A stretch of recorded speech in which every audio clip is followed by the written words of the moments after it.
Super star Rajinikanth அவர்களுடைய தளபதி rerelease இந்த படத்துடைய ரிவ்யூ தான் இந்த வீடியோவில் பார்க்க போகிறோம். என்னடா ரீரிலீஸ் ஆன படத்துக்கு போய் வந்து ரிவ்யூ போட்டுட்ருக்கேன் அப்படின்னு நீங்கள் நினைக்கலாம். பட் இந்த படத்தை சத்தியமாக சொல்கிறேன், இந்த படத்தை நான் ஃபுல்லாக பார்த்ததே கிடையாது. எப்போ டிவியில் போட்டாலும் அங்கங்கே கொஞ்சம் சீன் பார்ப்பேன். அதை பார்க்கும்போது என்ன தோணும் அப்படின்னா, என்னடா இது இந்த படம் தேவராஜின்றாங்க, சூர்யான்றாங்க, ஒன்றுமே புரியலையே அப்படியே சரி நான் அப்பப்போ கொஞ்சம் பார்த்து விட்டுருவேன். ஸோ ஸ்டார்டிங்லேருந்து எண்டிங் வரைக்கும் நான் அந்த படத்தை எப்போவுமே முழுசாக பார்த்ததில்ல. பட் இந்த படம் தியேட்டரில் வருது அப்படின்னு தெரிஞ்ச உடனே எப்படியாவது இந்த படத்தை பார்த்துணும்பா. ஏன்னா மணிரத்னம் அப்படிங்கிற டைரக்டரை வந்து ஜென்ரலாக அப்படியே மணி சார், அது சார், இது சார்னு மணிரத்னம்னு கூட சொல்லக்கூடாது, மணி சார் அப்படின்னு வந்து சொல்லுங்கள். இந்த ரோலக்ஸை சொல்கிற மாதிரி வந்து சொல்லிவிட்டு பில்டப் கொடுத்துட்ருப்பாங்க. ஸோ அது வந்து கொடுக்கலாமா அவருக்கு அந்த பில்டப்னா கண்டிப்பாக கொடுத்துக்கலாம். ஏன்னா நான் அவருடைய கன்னத்தில் முத்தமிட்டால் அந்த படம் வந்து எனக்கு ரொம்ப ஃபேவரட்டான படம். பட் நான் தளபதி மட்டும் பார்க்கல, ராவணன் வந்து பார்த்துருக்கேன். பட் அது வந்து ஃபுல்லாக ஒரே ஸ்ட்ரெச்சில் வந்து நான் பார்த்ததில்லை ராவணன் படம். அதுவும் வந்து சூப்பரான படம். பட் இதை தாண்டி என்ன தாண்டா இது, நிறைய மூவி லவர்ஸ் தளபதி எப்படி இருக்கும் தெரியுமா? ரஜினி சாரோட கெரியரில் அது என்ன மாதிரி படம் தெரியுமா? மம்முட்டி சாரோட ஆக்டிங் தெரியுமா? சோவனா மேடமோட பர்ஃபார்மன்ஸ் தெரியுமா? அப்புறம் ஸ்ரீ வித்யாவா அவங்களுடைய பர்ஃபார்மன்ஸ் தெரியுமா? ஒரு படமாக எப்படி இருக்கும் தெரியுமா? இசைஞானி இளையராஜாவோட மியூசிக் என்ன தெரியுமான்னு ஓவர் பில்டப் வந்து கொடுத்துக்கிட்டே இருப்பாங்களா. இந்த பில்டப்னாலே இந்த படத்தை வந்து பார்க்கக்கூடாது அப்படிங்கிற மாதிரி கூட அது என்னவோ தெரியல, இந்த படத்தை பார்க்கவே இல்லை நான். ஸோ இப்போ இந்த வாட்டி எப்படியாவது முழுசாக பார்க்கலாண்டா அப்படின்னு இந்த படத்தை வந்து போய் தேட்டரில் பார்த்தேன். உண்மையாக சொல்லணும்னா இங்கே மணிரத்னம் அப்படிங்கிற ஒரு மனுஷனை எப்படி வந்து ட்ரீட் பண்ணுறாங்க அப்படின்னா, அவர் இந்த சமூகத்தில் பிறந்தார், அவர் இப்படிப்பட்டவர் அப்படிங்கிற மாதிரி வந்து சில விஷயங்கள்லாம் இருக்கலாம்.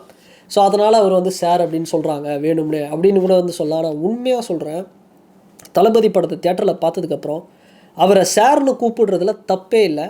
ஒரு ஆர்ட்னா என்ன, ஒரு பக்காவான சினிமானா என்ன அப்படிங்கிறதுக்கு ஒரு எக்ஸாம்பிளாக தான் அவர் நிறைய படம் பண்ணியிருக்கிறார் அவருடைய படங்கள்ல.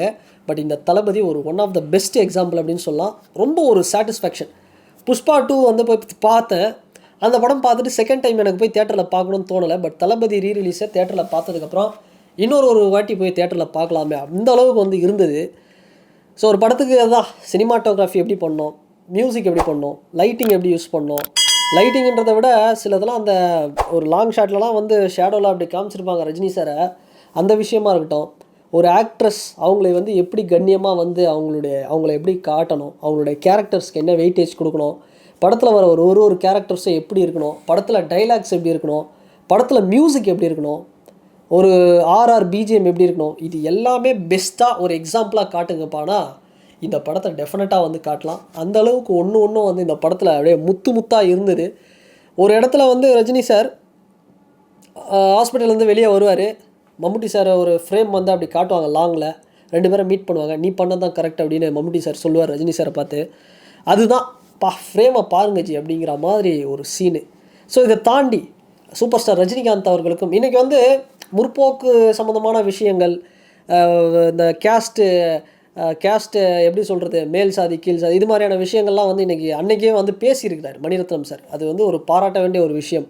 இவர் மம்முட்டி சார் வந்து ரஜினி சாருக்காக வந்து பொண்ணு கேட்டு சூர்யா கேரக்டருக்காக போவாங்க. ஸோ அந்த இடத்துல நடக்கிற விஷயம், ரஜினி சாருக்கும் சோபனா மேடமுக்கும் இருக்கக்கூடிய அந்த லவ் டெஃபினட்டாக அதுதான் நிறைய படங்களில் வந்து அந்த மாதிரி சேராத லவ் தான் வந்து நம்மளை இப்போ 3லாம் பார்த்தோம்னா ராம் ஜனனி கேரக்டராக இருக்கட்டும், நிறைய படங்களில் அந்த சேராத லவ் தான் வந்து ரொம்ப பாதிப்பை ஏற்படுத்தும். டெஃபினட்டாக இந்த ஒரு பாதிப்பை வந்து எல்லாருக்கும் வந்து ஏற்படுத்தும். ரஜினி சாருக்கும் சோபனா மேடமுக்கும் இருக்கக்கூடிய அந்த லவ் சீன்ஸு, அவங்களுக்கு பிரேக்கப்பு, இன்னும் சில இடத்துலலாம் அரவிந்த் சாமி சார் தேடிட்டு போவார் ரஜினி சார், கலெக்டர் சார் இருக்காரா அப்படின்னு கேட்டு போவார். அந்த இடத்துல சோபனா மேடம் இருப்பாங்க. இன்றைக்கி வந்து பார்த்தோம்னா 90s கிட்ஸாக இருக்கட்டும், 2K கிட்ஸாக இருக்கட்டும், பிரேக்கப்புக்கு அப்புறம் எப்படி இருக்கிறாங்க அப்படின்னா, அந்த வாழ்ந்த லைஃப்பெல்லாம் ஓகே மறந்துட்டு தூக்கி போடணும் அப்படிங்கிறது ஒரு பக்கம் இருந்தாலும், அந்த நகரம் படத்தில் வடிவேலும் சுந்தர் சியும் வந்து மீட் பண்ணுவாங்க. நம்ம யாருன்னே தெரியாமல் போவோம் அப்படிங்கிற மாதிரி, தெரியாத மாதிரி மூவ் ஆகிடுவாங்க. இதில் பார்த்தோம்னா ரஜினி சார் சோபனா மேடம் பார்த்த உடனே அந்த ஸ்டெப்ஸில் எப்படி இருக்க, அப்படியே நல்லா இருக்கியா, உன்னை நல்லா வச்சுருக்கிறாரா அப்படின்னு வந்து கேட்பார். அவங்களும் வந்து ஒரு பதில் சொல்லுவாங்க, நல்லா அவர் ரொம்ப நல்லவர் அப்படின்னு. உடனே ரஜினி சார் அப்போ நான் கெட்டவனாகிற மாதிரி அமைதியாக வந்து யோசிச்சுவேன், உங்களை மாதிரியே நல்லவர், ரொம்ப நல்லவர் அப்படிங்கிற மாதிரி சொல்லுவாங்க. அந்த இடத்துல இசைஞானி இளையராஜா ஒரு இது ப்ளே பண்ணியிருப்பார், சுந்தரி சாங்கு அப்படியே வந்து ஒரு வயலினில் அப்படியே. உண்மையாக சொல்லணும்னா மணிரத்னம் சார் எத்தனை படம், நீங்கள் இன்னும் ஒரு 50 படம் 100 படம் கூட ஏஆர் ரஹ்மான் சார் கூட வந்து பண்ணுங்கள். பட் ஸ்டில் இளையராஜா சார் தான் உங்களுக்கான கரெக்டான உங்கள் 2 பேரோட காம்போ தான் பெஸ்ட்டு நான் சொல்லுவேன். ரஹ்மான் சார் வந்து வேறு லெவலில் பண்ணியிருக்காரு, நான் இல்லைன்னு சொல்ல. ரோஜாலேருந்து இப்போ வரைக்கும் வர படம், அடுத்து வரப்போகிற இப்போ தக் லைஃப் வரைக்கும் எல்லாமே வெயிட்டாக தான் பண்ணுவார். பட் மணிரத்னம் இளையராஜாவோட காம்போ தான் பெஸ்ட் அப்படின்னு சொல்லலாம். அந்த சாங்கெல்லாம் சுந்தரி சாங்காக இருக்கட்டும், இல்லை காட்டுக்குயிலு சாங்லாம் வந்து ஒன்ஸ் மோர் கேட்டாங்க தேட்டரில். ஸோ அதாக இருக்கட்டும், ராக்கம்மா கைதட்டு படத்தில் வர பிஜிஎம் எல்லாமே வந்து பார்த்தோம்னா, சின்னத்தாயாவல் எல்லாமே, இந்த யமுனை ஆற்றிலே எல்லாமே ஒரு ஒன்று ஒரு கிளாஸாக ஒரு அப்படி இருக்குது அந்த ஒரு சாங்கும். டெஃபினட்டாக சொல்கிறேன், தளபதி சார் மணிரத்னம் சாரை வந்து சார்னு கூப்பிடலாம், தப்பே இல்லை. One of the best. இந்த படத்துக்கு கொடுத்த ஹைப்புக்கு இந்த படம் டெஃபினட்டாக ஒர்த்துங்க, நான் இல்லைன்னே சொல்ல மாட்டேன். ஒரு எல் கிளாசிக்கோ தமிழ் சினிமாவில், one of the El Clasico அப்படின்னு வந்து இந்த படத்தை சொல்லலாம். ஸோ ரஜினி சார் அதுக்கப்புறம் இது மாதிரி மணி சார் கூட ஒரு காம்போ ஏன் வந்து பண்ணலைங்கிறது ரொம்ப வருத்தமாக இருக்குது. இந்த படம் ஸ்லோவாக இருக்கும் அப்படின்லாம் சொன்னாங்க. பட் நான் யோசித்தேன், யூஸ்வலாக சில விஷயம் கிளைமேக்ஸ் இப்படி முடிச்சிருவாங்க அப்படின்லாம் யோசித்தேன். ஒரு ஹீரோயிசம் எந்த இடத்துல அந்த ஆர்ட் ஃபார்ம் உடையில. மம்முட்டி சாருக்கு அங்கே வந்து பயங்கரமாக வெட்டு உழுது, அந்த பக்கம் அவரோட ஒய்ஃப் கேரக்டர் வந்து பார்த்தோம்னா கோவில் போகிறாங்க, கற்பூரம் அணையலை, குங்குமம் தவறலை. பட் இதெல்லாம் வந்து நடந்துக்கிட்டே இருக்குது. அந்த பக்கம் மம்முட்டி சாருக்கு அடியும் விழுந்துக்கிட்டே இருக்குது. இதுதான் ஒரு ஒரு ஒரு பக்காவான ஒரு ஆர்ட்டுக்கு அடையாளம். நார்மல் படமாக இருந்தால் என்ன பண்ணுவோம், குங்குமம் தவறும், கற்பூரம் அணையும். ஸோ இது மாதிரியான விஷயத்தெல்லாம் காட்டாமல் ரொம்ப ஒரு ஒரு ப்ரில்லியண்ட்டாக அவ்வளோ அருமையாக வந்து இந்த படத்தை சூப்பராக பண்ணியிருக்காரு. ஸோ கடைசியில் கிளைமேக்ஸாக இருக்கட்டும், அது எப்படி முடிய போகுது, அது கொண்டு போன விதம் எல்லாமே ஒரு 100% ஒரு சாட்டிஸ்ஃபைடான ஒரு படம். ஸ்லோ மணிரத்னம் சார் படம் ஸ்லோ அப்படின்னு சொல்லுவாங்க, ஸ்லோலாம் கிடையவே கிடையாது. அந்த ஒரு விறுவிறுன்னு அடுத்துன்ற மாதிரி தான் இந்த படம் போச்சு. ஸோ நான் ஃபுல்லாக பார்க்கல அப்படிங்கிறதுனால மேபி வந்து அப்படி இருந்திருக்கலாம். ஸோ ஃபஸ்ட் டைம் பார்க்குற ஒரு ஃபீல் எனக்கு வந்து கிடச்சிது. உண்மையாக படம் எங்கேயும் லேக் இல்லை, ஸ்லோ இல்லை, போர் இல்லை, அவ்வளோ சூப்பராக இருந்தது. தளபதி திரும்பவும் சொல்கிறேன், ரீரிலீஸ் இப்போ கூட ஓடிட்டுருக்குன்னு நினைக்கிறேன் படம் தேட்டரில். உங்களுக்கு டைம் இருந்ததுன்னா இந்த படத்தை யாரும் பார்க்கல அப்படின்னா டெஃபினட்டாக பாருங்கள். தேட்டரில் வந்து இந்த படத்தை மிஸ் பண்ணாதீங்க. அவ்வளோ சூப்பராக சவுண்டிங்லாம் வந்து ரொம்ப நல்லா பூஸ்ட் பண்ணி ரொம்ப சூப்பராக வந்து கொண்டு வந்து இருக்காங்க. ராஜா சார் மியூசிக், மணி சாரோட அந்த டைரக்ஷன் எல்லாமே. சந்தோஷ் சிவன் வந்து அப்போ சினிமாட்டோகிராஃபி, இந்த படத்துக்கு அவர் தான் சினிமாட்டோகிராஃபர். ஸோ அவர் பாருங்கள் எவ்வளோ சூப்பராக பண்ணியிருப்பார். ஸோ நிறைய விஷயங்கள் இந்த படத்தில் பாசிட்டிவ்ஸ் தான். ரஜினி சார், இது மாதிரி ஒரு ரஜினி சாரை வந்து பார்த்தே இருக்க மாட்டோம். அந்த மாதிரியான ஒரு ஆக்டிங் அவர், அவ்வளோ ஒரு யதார்த்தமாக அந்த கலெக்டர் ரூம்லலாம், சார் நீங்கள் என்றைக்காவது பசியில் இருந்திருக்கீங்களா அப்படின்னு அரவிந்த் சாமி சாரை பார்த்து கேட்பார். அதெல்லாம் ரொம்ப யதார்த்தமாக இருக்கும்.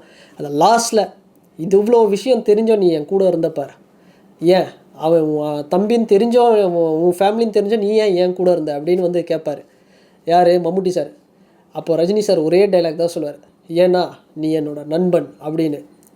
அது வந்து வேறு லெவலில் இருக்கும். உண்மையாகவே இந்த படத்தோட வெற்றி அதுதான். ஸோ அந்தளவுக்கு பார்த்தீங்களா என் தளபதியை அப்படின்னு வந்து ஒரு பெருமையாக சொல்லுவார். ஸோ அந்தளவுக்கு ஒரு அறம் இந்த படத்தில் ஒரு ஒரு நல்ல ஒரு சூப்பராக வந்து இருக்கும். ஸோ பெஸ்ட்டு என்னோடய ஃபேவரட் லிஸ்ட்டில் ரஜபதியும் வந்து இனிமேல் நான் வந்து சேர்க்க போகிறேன்.